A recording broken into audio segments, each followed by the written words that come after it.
Hi hello friends, welcome back to Vinmathi designers. இன்றைக்கி நம்ம வீடியோவில் வந்துட்டு ப்ளவுஸ், அதாவது நார்மலாக நீங்கள் லைனிங் ப்ளவுஸோ இல்லை நார்மல் ப்ளவுஸோ, அதாவது ப்ளவுஸில் வந்துட்டு இந்த ஸ்ட்ரைட் ஜாயின் கொடுக்கும்போது இந்த ஸ்லீவ் எப்படி அட்டாச் பண்ணுறதுன்னு சொல்லிட்டு ரொம்பவே கிளியராக சொல்லி கொடுக்க போகிறேன்.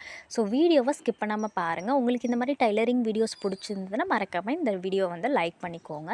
இப்போ வாங்க வீடியோக்குள்ளே போயிட்டு கிளியராக பார்க்கலாம். நான் இது திரும்பவுமே சொல்லிக்கிறேன், ப்ளவுஸ் ஸ்டிச் பண்ணுற பிகினர்ஸ்க்காக தான் இந்த வீடியோ. லேர்னர் லெவலில் இருக்கிறவங்க அவங்கவுங்க ஒரு மெத்தடில் ஃபாலோ பண்ணுவீங்க. நான் இந்த மெத்தடில் தான் ஃபாலோ பண்ணுவேன். இந்த வீடியோவில் வந்துட்டு நான் எப்படி ஃப்ரண்ட் வந்து திருப்பின லைனிங் போட்டு அதெல்லாம் நான் காமிக்கல. இதில் வந்து ஸ்லீவ் அட்டாச் பண்ணுறது எப்படிங்கிறத டேரெக்டாக காமிக்க போகிறேன். உங்களுக்கு ஃபுல் ப்ளவுஸ் கட்டிங் வேணும்னு நினச்சிங்கன்னா நீங்கள் கீழே கமெண்ட் பண்ணுங்கள். இப்போ நான் ஸ்லீவு பாடிஸ் எல்லாமே ரெடி பண்ணி வச்சுக்கிட்டேன். எந்த பக்கம் எந்த ஸ்லீவுன்னு சொல்லிட்டு நான் வந்து அரேஞ்ச் பண்ணிக்கிறேன். அதாவது நீங்கள் கையில் குழிவாக வெட்டியிருப்பீங்கல்ல, அது வந்து ஃப்ரண்ட் சைடு வர மாதிரி நான் எடுத்து வச்சுக்கிட்டேன். ஃபஸ்ட்டு வந்து எப்பொழுதும் ஸ்டிச் பண்ணுறதுக்கு முன்னாடி இந்த மாதிரி நீங்கள் ஸ்டிச் பண்ணுற பக்கத்தை எடுத்து வச்சுக்கிட்டு உங்களோட ஸ்லீவை வந்து அந்த ஃப்ரண்ட்டும் பேக்கும் ஜாயின் பண்ணியிருந்த அந்த ஆர்ம் ஹோல் சைடில் இந்த மாதிரி வச்சு செக் பண்ணிக்கணும். இந்த செக்கிங் எதுக்காகன்னு பார்த்தீங்கன்னா, நம்ம ஸ்லீவ் இருக்கிற அந்த கிளாத்தும் இதுவும் சேமாக இருக்கா, இல்லை எக்ஸ்ட்ரா இருக்கா, இல்லை பத்தாத இருக்கா அப்படின்னு செக் பண்ணிக்கிறதுக்கு. எனக்கு வந்து கரெக்டாகவே இருக்குது. ஸோ வந்துட்டு நான் வந்து செக் பண்ணிக்கிட்டேன். 2 ஸ்லீவும் ஒரே அளவில் இருக்காங்கிறத நான் ஒன்று மேலே ஒன்று போட்டு செக் பண்ணிக்கிறேன். அதுலேயுமே எனக்கு கரெக்டாக தான் இருக்குது. ஸோ நம்ம இப்போ வந்து ஸ்டிச் பண்ணுறதுக்கு நம்ம வந்துட்டு ரெடி ஆகிட்டோம். இப்போ அதே மாதிரி நம்ம ஸ்டிச்சிங்குள்ளேயும் போயிடலாம். இவ்வளோ தான் செக்கிங். நீங்கள் ஒரு டைமே இந்த மாதிரி கிராஸ் செக்கிங் பண்ணிக்கிட்டீங்க அப்படின்னா உங்களுக்கு ஈஸியாகவே இருக்கும். எப்போதுமே வந்து இது ரெண்டையும் அட்டாச் பண்ணும்பொழுது நல்ல பக்கம் கீழே ஃபேஸ் பண்ண மாதிரி இருக்கணும். நம்ம பக்கம் ராங் சைடு, அதாவது உள்ளது நம்ம பக்கம் இருக்கிற மாதிரி வச்சுக்கிட்டு நல்ல பக்கம் ரெண்டுமே கீழே இருக்க மாதிரி வச்சுக்கணும். இப்போ நான் வச்சுக்கிற மாதிரி நீங்கள் ஸ்லீவையும் பாடிஸையும் வச்சுட்டு நீங்கள் உங்களுக்கு 1/2 இன்ச் வந்து டேரெக்டாக தெரியாதுன்னா அதே மாதிரி ஒரு குட்டி மார்க்கிங்ஸ் வந்து கடைசி வரைக்கும் போட்டுக்கலாம். நான் ஆனால் மார்க்கிங் பண்ணலை, உங்களுக்கு தெரியணுங்கிறதுக்காக மட்டும் நான் மார்க் பண்ணி காமிச்சிருக்கேன். இப்போ அதே மாதிரியே அந்த மார்க்லேருந்து நம்ம வந்து ஒரு 1/2 இன்ச்சுக்கு, நீங்கள் தையலுக்கு எவ்வளோ அளவு 1/2 இன்ச்சா இல்லை 1/4 இன்ச்சான்னு பார்த்துக்கிட்டு அந்த லாஸ்ட் வரைக்கும் நம்ம ஸ்டிச் பண்ணிக்கிட்டே வரப்போகிறோம். கொஞ்சமாக ஸ்டிச் பண்ணுங்கள். எதுக்காகனா, நீங்கள் அது ஃபாஸ்ட்டாக ஸ்டிச் பண்ணுறங்கிற பேரில் கீழே வந்து துணியை வந்து மடக்கி ஸ்டிச் பண்ணிட்டீங்க அப்படின்னா அது அழகாகவே இருக்காது. அட் த சேம் டைம் வந்து நீங்கள் ஸ்லீவை வந்துட்டு இழுத்துறவும் கூடாது. இந்த வீடியோவில் நல்லா பாருங்கள், நான் ஸ்லீவை இழுக்க மாட்டேன். இதில் கொஞ்சமாக அந்த பாடி ஸ்பாட்டுக்கு ஏற்ற மாதிரியே நான் ஸ்லீவை வச்சுக்கிட்டே வரேன், இழுக்கலை. அதையும் நீங்கள் கரெக்டாக இது பண்ணிக்கோங்க. நம்ம வந்து எந்த வாட்டத்தில் தைக்கிறோமோ அந்த அளவுக்கு நமக்கு சீக்கிரமாக தையல் வந்து வந்துடும். இப்போ நான் கொஞ்சமாக பாருங்கள், நான் வந்து அந்த கிளாத்தை வந்து கீழே வந்து அட்டாச் பண்ணிக்கிட்டே வரேன். நான் எந்த ஒரு இதுலேயுமே இந்த ஸ்லீவை பிடிச்சி இழுக்கவே கிடையாது. இழுத்துட்டிங்க அப்படின்னா அது ஒரு மாதிரி இழுத்த மாதிரி வந்துடும். அந்த மாதிரி மட்டும் வரவே கூடாது. ஏன்னா பிகினர் லெவலில் இருக்கிறப்போ வந்துட்டு வாட்டம் இல்லைன்னு சொல்லிட்டு பிடிச்சி இழுத்துருவாங்க. அந்த மாதிரி இழுத்துறவே கூடாது.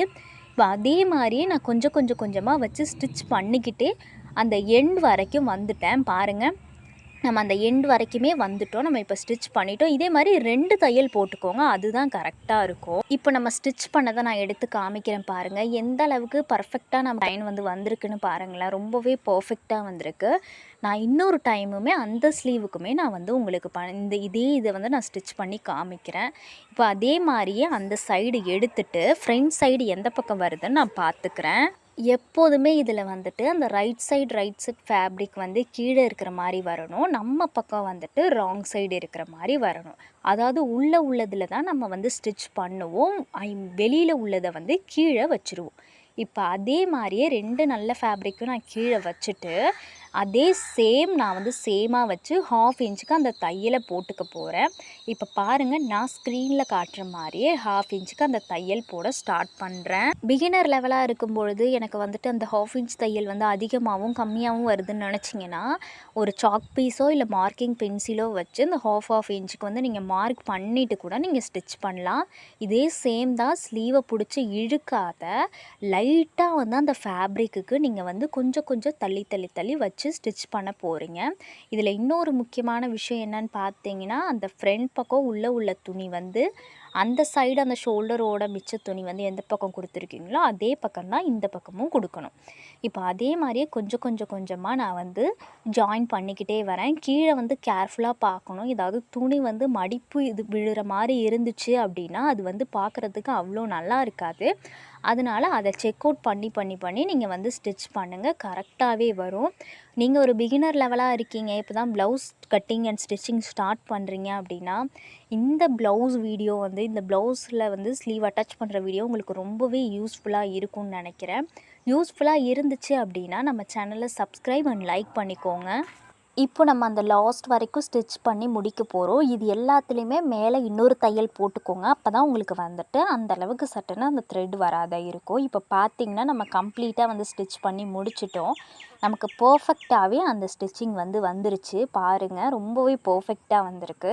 நீங்கள் ஒரு பிகினராக இருக்கீங்க அப்படின்னா இந்த டிப்ஸை மறக்காமல் ஃபாலோ பண்ணி பார்த்துட்டு எப்படி பண்ணியிருக்கீங்க அப்படின்னு இன்ஸ்டா பேஜ்லேயும் கீழே கமெண்ட் செக்ஷன்லேயும் சொல்லுங்கள். இந்த மாதிரி யூஸ்ஃபுல்லான டெய்லரிங் வீடியோஸ் ஆல்சோ வேணும்னு நினச்சிங்கன்னா அந்த சேனலை சப்ஸ்கிரைப் பண்ணிக்கோங்க. இன்னொரு வீடியோவில் மீட் பண்ணுறேன்.